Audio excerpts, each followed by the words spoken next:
आगे इसमें 9वां सवाल देखिए। 9वें सवाल में कहा गया है कि क्रेमर नियम से निम्नलिखित समीकरण निकायों को हल कीजिए। अब आपने ये बात सीख ली है क्रेमर नियम कैसे यूज होता है, तो मुझे लगता है कि 9वां सवाल आप खुद करोगे, आसान काम है, कोई मुश्किल नहीं होगा। 10वें सवाल की बात करें हम, इसमें कहा गया है कि सारणिकों के प्रयोग से, मतलब कि क्रेमर नियम से, इसका मतलब ये होता है क्रेमर नियम से निम्न समीकरण निकायों को हल करना है। अब इसमें भी 10वें का पहला आसान है, खुद कर सकते हैं ट्राई, लेकिन 10वें का दूसरा सवाल, इसमें अगर आप देखें तो एक्स वाई जेड बट्टा में दे रखे हैं, तो ये कैसे किया जाए, एक बार ये समझ लो आप। 10वें सवाल का जो दूसरा पॉइंट है, एक बार ये देख लेते हैं कैसे किया जाएगा। पहली बात तो दिया गया समीकरण निकाय, एक बार मैं लिख दूं क्या है ना। दिया गया जो समीकरण निकाय है उसमें खास बात यह है कि चर बट्टा में दे दिए हैं, और तो कोई दिक्कत नहीं है। ये 2 बट्टा एक्स, फिर आगे 3 बट्टा वाई, फिर 10 बट्टे जेड है, फिर बराबर में है 4। इसी प्रकार 4 बट्टा एक्स, फिर माइनस का 6 बट्टा वाई, फिर प्लस का 5 बट्टे जेड बराबर में 1 है ना। 6 बट्टा एक्स, फिर 9 बट्टे वाई और माइनस 20 बट्टे जेड बराबर में है 2। ये सवाल है, बस आपको समझना है, इसमें कोई छोटा सा तरीका है, बस ज़्यादा मुश्किल नहीं होगा। आप देखिएगा इसमें एक्स वाई जेड सब में बट्टा में दे दिया गया है, तो इस प्रकार के सवाल करने के लिए कोई ज़्यादा मुश्किल काम नहीं होगा। आपको पहले इसमें कुछ ऐसे प्रतिस्थापन करने होंगे ताकि चर बट्टा में न रहे, गुणा में आ जाए। आप जानते हैं गुणा में होता तो कोई दिक्कत नहीं थी, बस बट्टा में है तो दिक्कत कर रहा है। तो अब क्या करो, एक काम करते हैं इसमें, यदि इसमें एक काम करें, इसमें माना जाए हम इसमें जो बट्टा में है ना उसको उल्टा मान लो। जैसे यहाँ पर अगर आप 1 बट्टा एक्स जो है, 1 बट्टा एक्स वाला मान जो है उसको आप एक बार के लिए मान लीजिए ए है, स्मॉल ए मान लो ना, क्या दिक्कत है। 1 बट्टा वाई को मान लीजिए स्मॉल बी है, 1 बट्टा जेड को मान लीजिए स्मॉल सी, या कुछ और मान लो, अल्फाबेट का कुछ मान लो भले। मैं इसमें कह रहा हूँ कि 1 बट्टा में जो मान थे उसको आप संकेत के रूप में गुणा में मान लीजिए, ऊपर मान लो आप। अब यदि आपने 1 बट्टा एक्स को a मान लिया है तो यहाँ पर ये 2 बट्टा एक्स नहीं बनेगा, ये बनेगा 2a, ये बनेगा 3b, ये बनेगा 10c, जानते हैं ना, इक्वल में 4, जो कि सिंपल रूप में आ जाएगा फिर।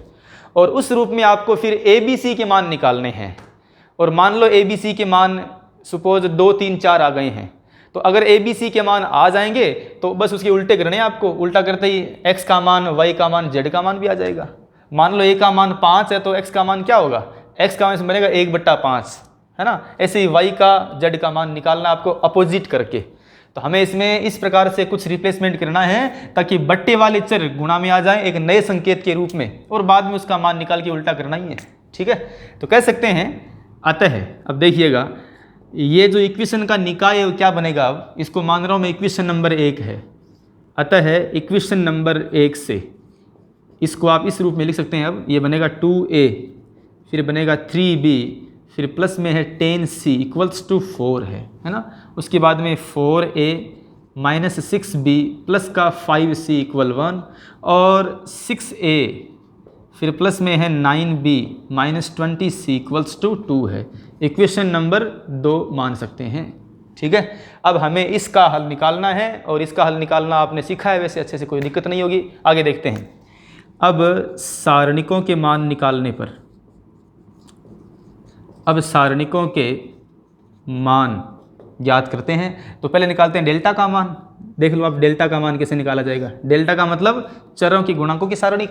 तो लिख दीजिए यहाँ पर 2 4 6 है ना, माइनस 6, या सॉरी यहाँ पर है 3 माइनस 6 9, फिर है 10 5 माइनस का 20। इसका मान निकाल लो अब। तो यहाँ से जो डेल्टा है वो इसमें इसका मान होगा यहाँ पर 2, तो पढ़ा ही है, और ब्रैकेट में आएगा माइनस माइनस प्लस 6 इंटू 20 मतलब 120, और फिर माइनस का चिन्ह होता ही है, माइनस में 9 इंटू 5 45, ठीक है ना, और माइनस में 45, ठीक है। फिर आता है माइनस का चिन्ह 3 है।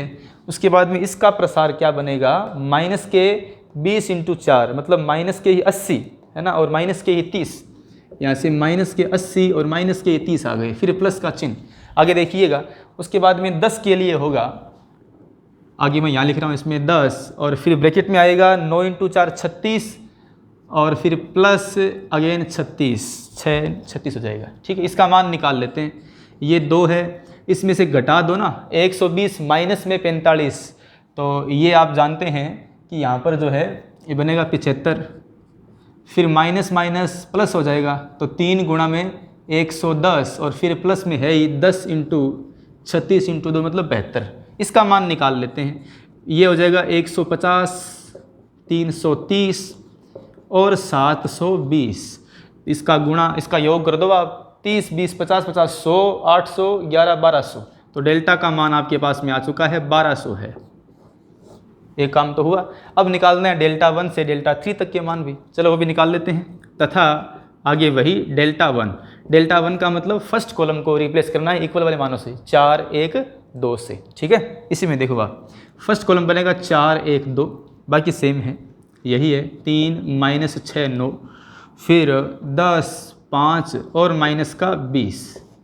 इसका भी हल करना चाहिए। देखते हैं, आप देख पा रहे होंगे कि यहाँ से 4 के सापेक्ष प्रसार बनेगा वापस वही, माइनस माइनस प्लस का 120, माइनस में 45, ये सेम ही आ जाएगा।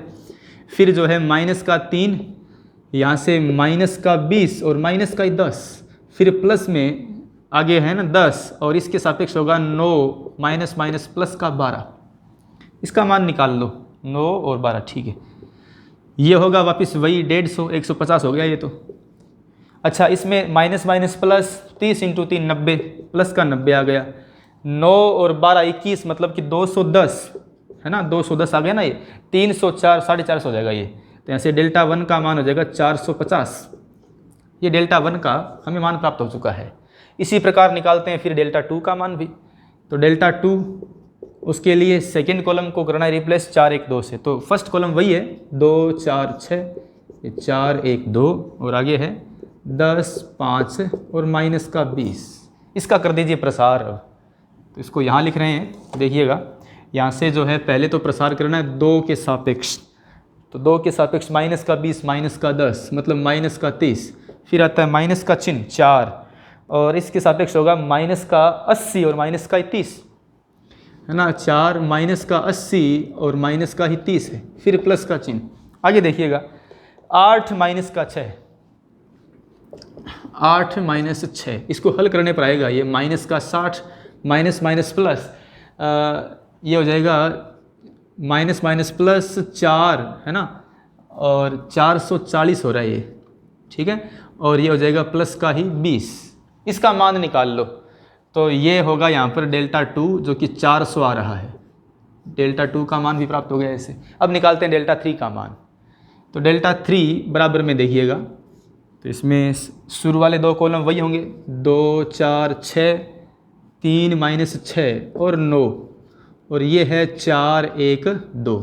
इसका कर दीजिए प्रसार R1 के सापेक्ष। तो बनेगा 2 माइनस का 12 और माइनस का ही 9, फिर माइनस का 3 है ना। यहाँ पर बनेगा 8 माइनस का 6 फिर 4 और यहाँ पर ब्रैकेट में आएगा 36 प्लस 36 72। ये इसके ब्रैकेट में आ गया, ठीक है। अच्छा, माइनस का ये हो जाएगा 21 इंटू 2 मतलब माइनस के ही 42 ये हो जाएगा, और माइनस का 6 और यहाँ पर 72 इंटू 4 कर दो आप, तो ये हो जाएगा जो है 288, ठीक है ना। हाँ, अब इसका थोड़ा सा गणना करनी पड़ेगी हमें। माइनस का हो जाएगा 48 और प्लस का है 288, तो ये माइनस का है ना। तो पीछे बचेगा प्लस का ये 240, ये पीछे प्लस का 240 बच गया, डेल्टा 3 है ये। अब इसमें थोड़ी गणना आप खुद करके देखना, मेरे साथ सही होगी। ये 3 मान आ चुके हैं। लास्ट में आपको x, y, z से पहले a, b, c की मान चाहिए, वो निकाल लो, उल्टे करने आपको लास्ट में। अब कह सकते हैं कि अब इक्वेशन निकाय का हल आएगा जो आपने हल किया था उसमें, और आपने हल किया था a, b, c का, तो पहले a, b, c का मान आएगा है ना। हल में पहले a होता है डेल्टा 1 बट्टे में डेल्टा, जानते हैं आप, ये सब सिंपल सी बात है। तो डेल्टा 1 का मतलब इसका मान 450 है, तो 450 और बट्टे में डेल्टा का मान 1200 है ना। तो 450 बट्टे में 1200, इससे से काट दो, और 45 बट्टा 120 ये भी आप जानते हैं 15 के पाड़े से कट सकता है ना। 3 और ये हो जाएगा 8, ये इसमें a का मान आ गया। फिर निकालते हैं b का मान, वो होता है डेल्टा 2 बट्टे में डेल्टा। तो डेल्टा 2 का मतलब 400 है ना, ये 400 होगा, और बट्टे में वही है 1200, तो 2 जीरो से 2 जीरो काट दो, 1/3 आ गया ये डेल्टा, इसमें बी का मान, सॉरी। फिर निकालते हैं सी इसमें है डेल्टा 3 बट्टे में डेल्टा 3 का मतलब 240 है ना, फिर बट्टा में है ये 1200, 2 से 2 काट दो, और बाद में अगर आप देखें तो ये 8 के पाड़े से कट रहा है, 8 क्यों 12 के पाड़े से भी कट रहा है ना, या 24 से कट रहा है, 1/5 आ गया सीधा, ये 24 से कट रहा है सीधा, है ना। अब यदि आपके पास में तीनों मान आ गए हैं तो a आप जानते हैं 1/x का आपने माना था, तो यहाँ से इस a के मान से ही x का मान होगा, उल्टा कर दीजिए 8/3 है ना, यहाँ से y का मान होगा 3 और z का मान होगा 5। ऐसे इस समीकरण निकाय का हल प्राप्त हो जाएगा। बड़ा आसान काम है, बस आपको समझना है कि गुणांक में कैसे क्रिएट करें चरों को, ठीक है। अच्छा, हो सकता है कुछ गणना में गलती भी हो गई हो, उसको आप ठीक कर लेना, लेकिन मैंने इसमें तरीका बताया आपको, ना कि गणनाएं बताई हैं, वो आप खुद करना अच्छे से, ठीक है। आगे देखिएगा, उसके बाद में हम आगे 11वें सवाल को देखते हैं। इसमें कहा गया है कि अवयव सिद्धांत का प्रयोग करके निम्न समीकरण निकाय का हल ज्ञात करना है। ये काम खुद करेंगे आप अच्छे से, हमने किया कल इस सवाल को, ये एक है ना। तो इसमें चाहे चर 2 हो चाहे चर 3 हो, या ये वाला काम आपने करना सीखा है। बस आपको ये ध्यान रखना है कि भाई आपने समीकरण में क्या इसको ax = b में क्रिएट कर दिया क्या, और बाद में आपको a इन्वर्स का मान निकालना है। बस फिर गुणा भाग वाली सिंपल स्थितियां ही हैं, ठीक है। तो मैं मानता हूं कि 11वां सवाल जो है इसके चारों पॉइंट्स बड़े आसान हैं। इसमें 11वें सवाल के दूसरे पॉइंट में इक्वल में चर नहीं दे रखे, इक्वल में अचर नहीं दे रखे हैं। तो आपको 11वें सवाल के दूसरे पॉइंट में ये जो प्लस का 2 और प्लस का 3 है इधर प्लस में, वो इधर लाना है ताकि इक्वल में अचर रह पाए, ये काम करना है। बाकी एकदम सिंपल सी बातें हैं, कोई बहुत बड़ी बातें नहीं है, आसान सा काम होगा ये, ठीक है। हम बात करते हैं 12वें सवाल की। अब 12वें सवाल में कहा गया है कि यदि A कोई मैट्रिक्स दे रखी है आपको 3x3 की, तो A इन्वर्स ज्ञात करना का बोला गया है। कर लेते हैं ज्ञात। तथा निम्न समीकरण निकाय को हल भी कीजिए। ये काम भी आप खुद करना, मैं इसमें करवा रहा हूँ 13वां सवाल। 12वां सवाल 13वें के अंतर्गत हो जाएगा। अगर आप देखेंगे तो आगे वाला इसमें इससे अच्छा है आगे वाला सवाल, ठीक है। तो इसमें आप एक बार 13वां देख लें, 12वां बाद में आप खुद ट्राई कर सकते हैं, ना हो तो पूछना, लेकिन खुद ट्राई करना इसके बेस पर। 13वें में कहा गया है कि अवयव हों, ये 2 मैट्रिक्स दे रखी हैं 3x3 की, इनका गुणन कीजिए। कर देते हैं गुणन। तथा इसकी सहायता से निम्न समीकरण निकाय का हल भी ज्ञात करना है। मतलब कि यहाँ पर आपको 2 काम करने हैं, पहले तो मैट्रिक्स गुणा करना है और बाद में उस समीकरण निकाय का हल ज्ञात करना जो आपको दे रखा है। अब ये गुणा करना और समीकरण निकाय का हल ज्ञात करना, इसमें कोई संबंध हो सकता है क्या? हो सकता है कि आगे इस गुणा के माध्यम से ही आपको कोई A इन्वर्स निकालने में या A इन्वर्स इंटू B करने में सहायता मिले, ऐसा हो सकता है ना। तो एक बार आप देख लें बस। यहाँ पहले तो गुणा करते हैं हम, जो मैट्रिक्स दे रखी है 13वें सवाल में।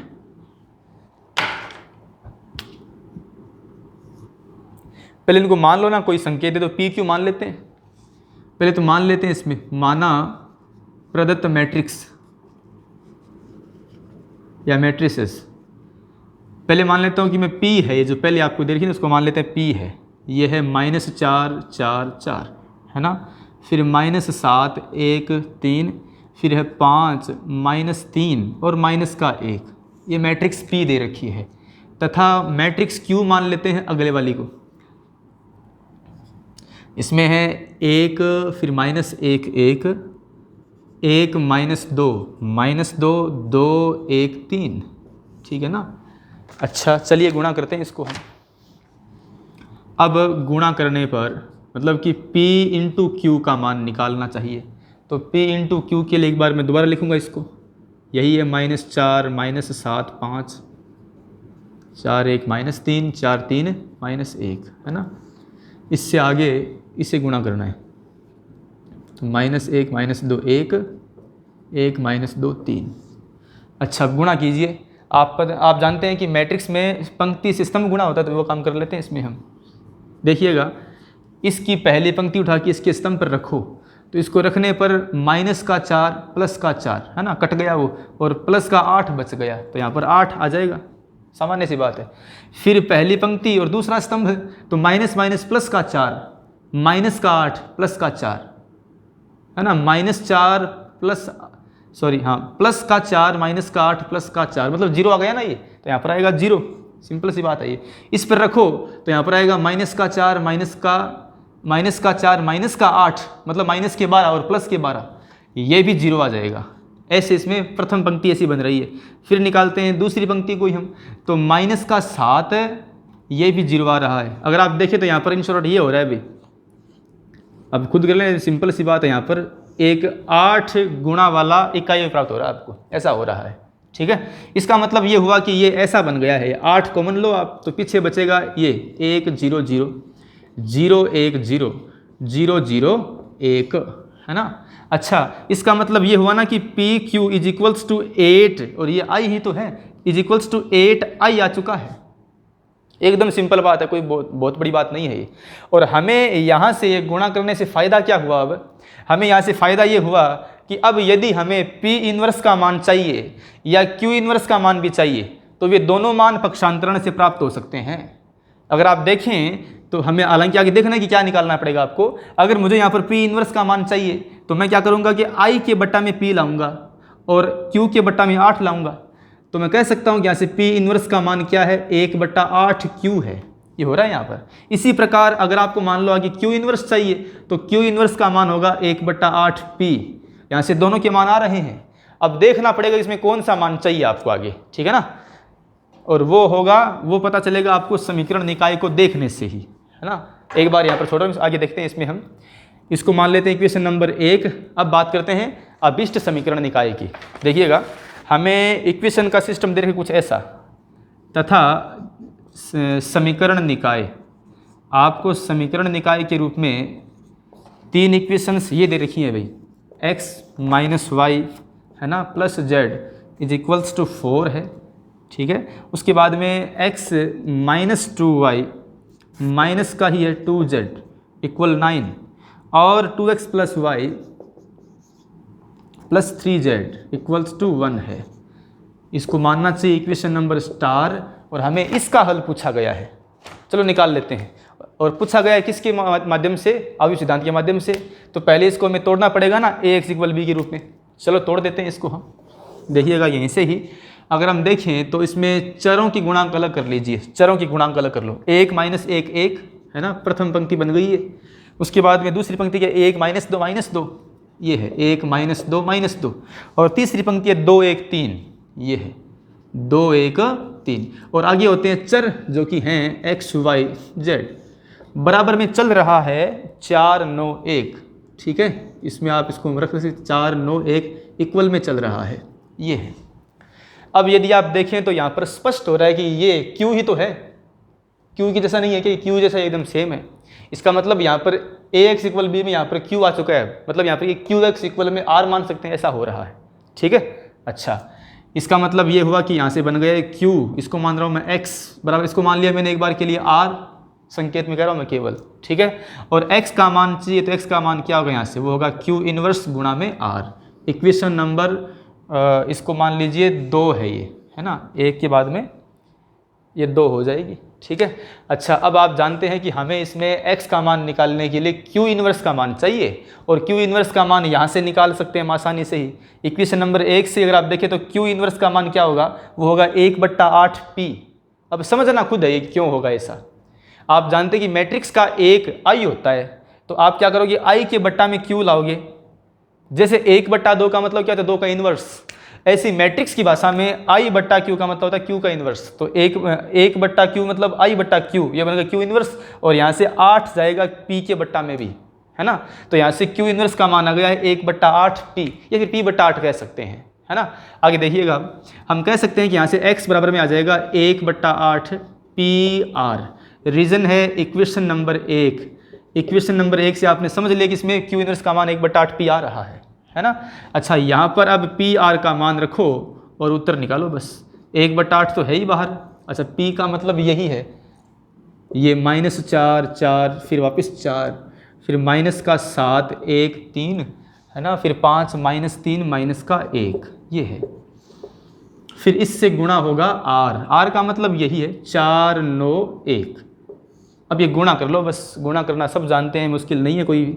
1/8 और हमें गुणा करना है पंक्ति से स्तंभ गुणा, तो -16, ठीक है ना, फिर प्लस का 36 प्लस का 4, ये एक एलिमेंट है पूरा का पूरा, 3 नहीं है केवल एक है, सबके बीच में प्लस का चिन्ह है। फिर आगे माइनस का 7 × 4 28, प्लस का 9 और प्लस का ही 3 है, प्लस का 20, माइनस का 9 × 3 27 और माइनस का 1। ये मैट्रिक्स बन गई है 3x1 की, है ना। अब इसको हल करना चाहिए हमें, योग घटाव करके जो भी है। देख लो, प्लस का जो है 36 + 4 40, तो ये माइनस का 16, मतलब पीछे बच गया 24, ये पीछे बचेगा, ठीक है। उसके बाद में यहाँ पर क्या बच रहा है, अगर यहाँ देखिएगा, यहाँ पर जो है 9 और 3 12, तो प्लस के 12 और माइनस के 28, मतलब माइनस का बच गया 16, ये है। और यहाँ से 20 माइनस में 28, मतलब माइनस का बच रहा है 8। और यहाँ चल रहा था x का मतलब क्या हुआ, x y z, इसका मतलब ये तो होता है ना। तो लास्ट में कह सकते हैं कि यही x y z बराबर में, अब जो बाहर गुणा में था 1/8, वो अंदर गुणा भी तो होगा, तो अंदर गुणा से सब में भाग जाएगा 8 का, तो 8 का भाग 2 भाई, 24/8 मतलब 3, -2, फिर माइनस का 1। तो यहाँ से कह सकते हैं कि अब मैट्रिक्स बीच में चिन्ह समानता का है, इसका मतलब इसके एलिमेंट संगत रूप में समान भी होंगे। तो लास्ट में कह सकते हैं कि अतः इक्वेशन का जो हल है वो बनेगा x बराबर में 3, ठीक है ना, y बराबर -2 और z बराबर -1 आ रहा है। ये 3 ही या इसी प्रकार का ये इसका हल प्राप्त होगा, ठीक है। ऐसे ये सवाल हो सकता है कि बड़ा आसान है, बस आपको समझना है कि गुणा करने के लिए या गुणा करने के बाद में इसका यूज कैसे करें हम। आगे वाला काम एकदम सिंपल है, ठीक है। अच्छा, आगे बात करें अब हम, इसके बाद में आगे बात करते हैं 14वें सवाल की। इसमें कहा गया है कि अवयव है जो कि दिया गया 3x3 का, पहले इसका बोला गया व्युत्क्रम याद कीजिए, कर लेंगे हम, और आगे का ये तथा इसकी सहायता से निम्न समीकरण निकाय को हल भी कीजिए, जो कि बड़े अजीब रूप का दे रखा आपको। ये करते हैं हल, इसको हल करना सीखो भाई।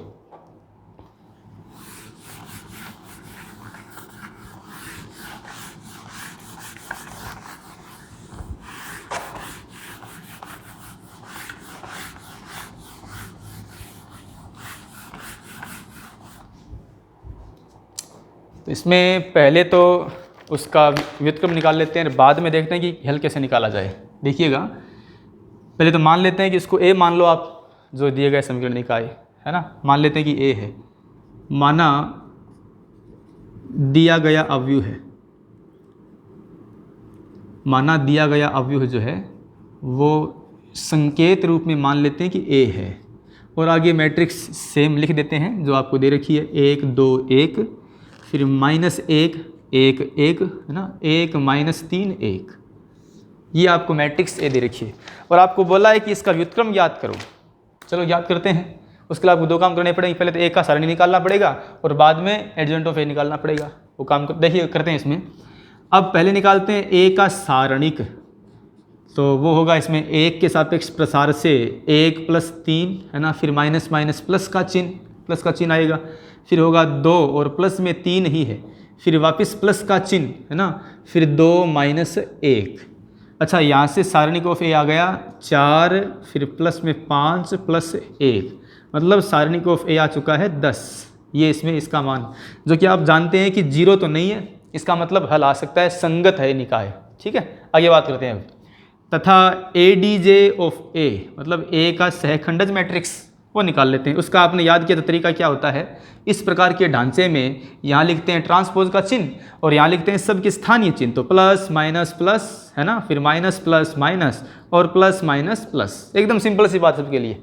अब यहाँ पर आप जानते हैं क्या आएगा, यहाँ तो ये आएंगे, जैसे यहाँ पर 4 आएगा पक्का, ये क्या होता है, ये होता है 1 का उपसारणिक जो कि पक्का 4 है, इसका है पक्का 5, इसका है 1, तो ये सेम लिख दो बस, 4 5 और 1। अब इनका निकालना पड़ेगा आपको। 2 का होगा उपसारणिक -2, ठीक है, तो -2 यहाँ लिख रहा हूँ मैं।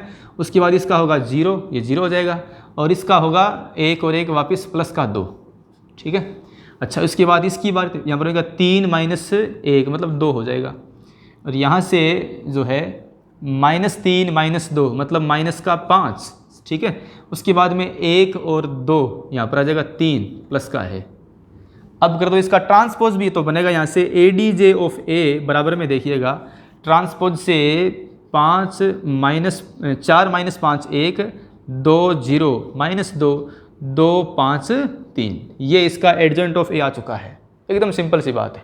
अब निकालना है इसका ए इन्वर्स, तो कह सकते हैं आगे कि अब ए इन्वर्स सूत्र आपने सीखा ही है, ए डी जे ए फिर बट्टा में है ए का सारणिक।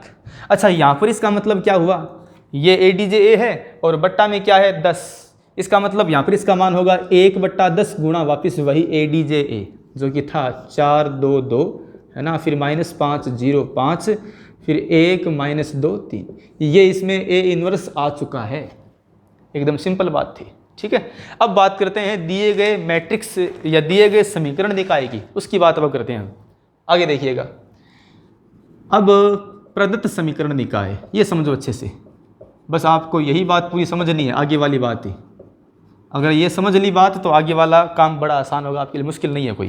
देखिएगा, समीकरण निकाय आपको दे रखा है मैट्रिक्स के रूप में ही, ये 1 2 0, फिर 0 1 1, फिर है 1 0 1, इससे चर मैट्रिक्स x y z गुणा हो रही है। चलो लिख देते हैं, सेम ही है, बराबर में है 1/2 और आगे ये 2y 6z, फिर माइनस का 2x, ठीक है, मैट्रिक्स क्लोज, फिर -2 और यहाँ है सॉरी प्लस का 2 है ये, ठीक है ना, और यहाँ है 2 0 1, ये एक आपको समीकरण निकाय मैट्रिक्स के रूप में दे रखा है। अब इसको हल करना पड़ेगा आपको, क्योंकि आप जानते हैं कि मैट्रिक्स के रूप में अगर दे रखा हो तो चर एक तरफ होने चाहिए, और अगर एक तरफ नहीं तो एक तरफ कर लो आप गुणा करके, ये करना पड़ेगा आपको। और ये कब होगा, जब आप दोनों को पहले सिंपल रूप में लाएंगे। हम क्या करेंगे, पहले इन्हें गुणा करेंगे, इन्हें गुणा करेंगे, प्लस माइनस करेंगे, और लास्ट में समानता के कारण हम दोनों की तुलना करके चर को एक तरफ और एच एक तरफ कर देंगे। बाद में इसका ये रूप आए, कोई दिक्कत नहीं है। ठीक है, चलो करते हैं ये काम। आप जानते हैं कि इन्हें गुणा करने के लिए पंक्ति से स्तंभ गुणा होगा, तो पंक्ति से स्तंभ गुणा करने में ना, इसकी पहले पंक्ति रखो पहले स्तंभ पर, तो 1 से x गुणा, यहाँ पर बनेगा x, लेकिन y से 0 गुणा y हटा देगा यहाँ से, और यहाँ पर z इंटू एक मतलब z बचेगा, है ना। इसी प्रकार यहाँ पर बचेगा 2x प्लस y, यहाँ पर बचेगा y प्लस z। एकदम सिंपल सी बात है। ठीक है, बराबर में देखिएगा, अब 1/2 से तीनों गुणा होंगे ना, तो यहाँ पर बनेगा ये y 3z माइनस का x, सबका हमने आधा किया है बट्टे में 2 के कारण से। अच्छा, फिर है प्लस का चिन्ह, यहाँ सबसे 2 गुणा होगा तो यहाँ पर बनेगा 4 0 2। अब ये तो सेम पड़ा, इसमें कोई दिक्कत ही नहीं है, ये तो पड़ा ही है same, x plus Z 2x plus y, है ना, फिर y प्लस z। ये एक 3x1 का मैट्रिक्स आ चुका है। ये एक एलिमेंट है, 2 नहीं है, ये बीच में प्लस का चिन्ह है ना, ये इसी कारण। अब आप देखिएगा, यहाँ पर इन दोनों मैट्रिक्स की कोटियाँ समान है तो जुड़ सकती है ना, ये दोनों की कोटियाँ क्या है, 3x1 ही है तो जुड़ सकती है। जोड़ो आप, तो यहाँ पर y में जुड़ेगा 4, ठीक है ना, तो y प्लस 4 बन चुका है। यहाँ से 3z प्लस में कुछ है नहीं, 0 बचा है, और यहाँ से है -x प्लस 2। एकदम सिंपल सी बात है ये। ठीक है, अब यदि आप देखें तो इसको आप समानता के कारण से मैट्रिक्स में भी तो समीकरण रूप में भी तोड़ सकते हैं। आगे कैसे कर सकते हैं, आगे आप जानते हैं कि इसमें बीच में समानता का चिन्ह क्या कहता है कि ये एलिमेंट इसके बराबर है, ये इसके बराबर और ये इसके बराबर है। इसका मतलब ये हुआ क्या कि यहाँ से x प्लस जेड का मान y प्लस 4 के बराबर है। सीधी सी बात है ना, यहाँ से 2x प्लस वाई का मान 3z के बराबर होगा, और यहाँ से y प्लस z का मान -x प्लस 2 के बराबर होना चाहिए। और यदि इसमें आपने इसमें मैट्रिक्स रूप वाले फॉर्म को इक्वेशन रूप में तोड़ लिया है, तो अब इसमें आगे वाला काम बड़ा आसान नहीं है क्या आप जानते हैं कि पक्षांतरण के माध्यम से ही हम इसको ऐसा लिख पाएंगे, x minus Y plus Z, ये इधर माइनस का हो गया है, और बराबर में पड़ा है 4 जो कि एचर ही है, एक तरफ चर एक तरफ एचर हो चुके हैं, है ना। यहाँ से बनेगा 2x plus Y minus 3z equals to 0, और यहाँ पर क्या बन सकता है, ये x plus Y plus Z equals to 2। इसको मान लेते हैं इक्वेशन नंबर स्टार, और अगर आप देख पाएँ तो बड़ी आसान सी बात है। अब हमें इसको वापस इस रूप में तोड़ना है ताकि ax इक्वल b रूप आए, और ये काम करना कोई मुश्किल नहीं होगा। अगर आप देखें तो पहले चरों के गुणांक तोड़ दीजिए। चरों के गुणांक देख लो क्या क्या है। पहली पंक्ति बनेगी 1 माइनस 1 1, है ना, 1 फिर -1 1। दूसरी पंक्ति बनेगी 2 1 माइनस 3, ये बन सकती है 2 1 -3, और तीसरी पंक्ति बनेगी 3 बार 1 से, और इनटू में है चर या चरों का स्तंभ मैट्रिक्स x y z, और बराबर में है मूल्य सदिश जो कि आप जानते हैं कि 4 0 2 है, ठीक है ना। अच्छा, अब अगर आप विचार कीजिए तो क्या ये मैट्रिक्स जो दी गई मैट्रिक्स थी ए वही नहीं है क्या? सेम है, एकदम सेम मान आ रहा है। इसका मतलब यहाँ पर आपका जो ये मान निकाला था आपने वो यहाँ पर काम आएगा अब, ठीक है। तो आगे आप जानते हैं कि अब इसमें ये ए एक्स इक्वल बी रूप में आ रही है, और x इक्वल्स टू आएगा ये ए इनवर्स गुणा में बी, और हमें यहाँ पर ए इनवर्स का मान निकालना नहीं है, वो निकाला पड़ा है हमारे पास में, बस रखना ही है, और रखने के बाद में b से गुणा करके और सब में 10 का भाग देना है बस, और बाद में तुलना के माध्यम से x y z के मान प्राप्त होंगे, इसमें कोई दिक्कत नहीं है, ठीक है। तो आगे वाला काम खुद करना, हमें इसमें समझना चाहिए था ये वाला काम जो आपने समझ लिया है, ठीक है। तो आगे बात करते हैं अब हम, इसे खुद पूरा करना है इसको आप, ठीक है। अब बात करते हैं 15वें सवाल की। इसमें कहा गया है कि यदि समबाहु त्रिभुज की भुजा ए हो, एक त्रिभुज समबाहु मतलब तीनों भुजा समान इसकी है, और इसकी भुजा आपको दे रखी है ए लंबाई वाली है, तथा इसके शीर्ष दे रखे हैं 3 रूप में, तो कहा गया है कि नीचे वाली बात या नीचे वाला स्टेटमेंट होगा, ऐसा सिद्ध कीजिए। हमें इसमें समबाहु त्रिभुज को सारणिक वाले सूत्र से जोड़ के दिखाना है। तो समबाहु त्रिभुज का क्षेत्रफल आपको याद होगा, आपने याद किया होगा 9th या 10th क्लास में, वो होता है √3/4a²। यदि किसी त्रिभुज की भुजा ए हो, समबाहु त्रिभुज की सॉरी, तो उस समबाहु त्रिभुज का एरिया होता है हमेशा √3/4a²। इस सूत्र के माध्यम से आप इसको हल कर सकते हो। आगे देखते हैं, आप इसको देखिएगा। पहली बात तो जो दिया गया है उसको हम यहाँ पर लिखें, समबाहु त्रिभुज की भुजा दे रखी है ए, है ना, तो मैं इसको बना रहा हूँ त्रिभुज में ही, संक्षेप में देख लो आप। अगर मैं इसको मानता हूँ कि ये ए बी सी समबाहु त्रिभुज है, और इसके शीर्ष आपको दे रखे हैं ये x1 y1, इसको 2 में मान लो आप x2 y2 x3 y3, और ये है एक समबाहु त्रिभुज, ठीक है, ये बोला गया है। अच्छा, अच्छी बात है ये। और इसमें तीनों भुजाएं समान, और तीनों का मान ही क्या है, ए है, तीनों के मान बराबर हैं ए, और सबका कोण भी समान है, 60 डिग्री होगा, ठीक है। अच्छा, और हमें सिद्ध ये करना है भाई, टू प्रूव, जो हमें सिद्ध करना है एक बार लिख देते हैं हम। ये है x1 x2 x3 y1 y2 y3, और यहाँ पर आगे 2 है, 1 नहीं है, 3 बार 2 है, इसका स्क्वायर बराबर में है 3a²। ये पॉइंट आपको वेरीफाई करके दिखाना है। चलो करते हैं। अच्छा, 3a⁴ है भाई, पावर 4 सिद्ध करनी है। देखो बड़ा आसान काम है ये, इसमें कोई मुश्किल काम नहीं होगा। सबसे पहले आप जानते ही हैं कि ये सारणिक जो है ना, इस सारणिक में हमें यहाँ पर 1 1 1 दिया हो और इनटू में 1/2 दिया हो, तो वो बनता है त्रिभुज का एरिया। मतलब कैसे भी करके हमें एरिया को इस रूप में बनाना है बस, और वो बनाया जाएगा इक्वल में समबाहु त्रिभुज वाला मान रख करके, और कुछ नहीं करना है। तो वो काम करें पहले हम, देखिएगा। तो हम जानते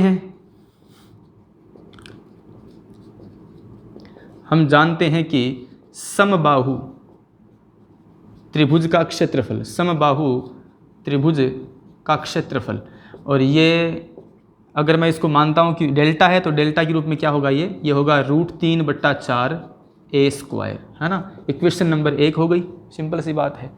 अच्छा, एक बात आपने और सीखी है, परंतु सारणिकों के रूप में भी इसका एरिया आप जानते होंगे, परंतु सारणिक रूप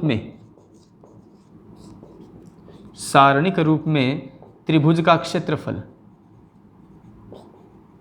और वो आपने याद किया है और आपने बार बार यूज किया है, वो होता है यही डेल्टा बराबर ये 1/2 तो है ही, ठीक है ना। यहाँ पर होता है x1 x2 x3, फिर होता है y में ही ये y1 y2 y3 1 1 1, ये होता है। इक्वेशन नंबर इसको मान लेते हैं 2। आगे सिंपल काम है, ये दोनों सूत्र डेल्टा के ही हैं, इसका मतलब दोनों के मान बराबर होंगे, लेकिन हमेशा नहीं होते हैं दोनों मान बराबर। हमें यहाँ पर इसका मान प्लस का खुद लेना पड़ता है, इसका मान माइनस का भी आ सकता है, इसलिए हमेशा ये बराबर नहीं होते हैं, ध्यान रखिएगा। हमें इन दोनों के मान बराबर लेने होते हैं खुद से। हाँ, यदि मैं दोनों का स्क्वायर कर दूं तो बराबर पक्के होंगे। यदि इसका मान माइनस का भी है तो भी दोनों का स्क्वायर कर दिया जाए तो पक्का बराबर होंगे।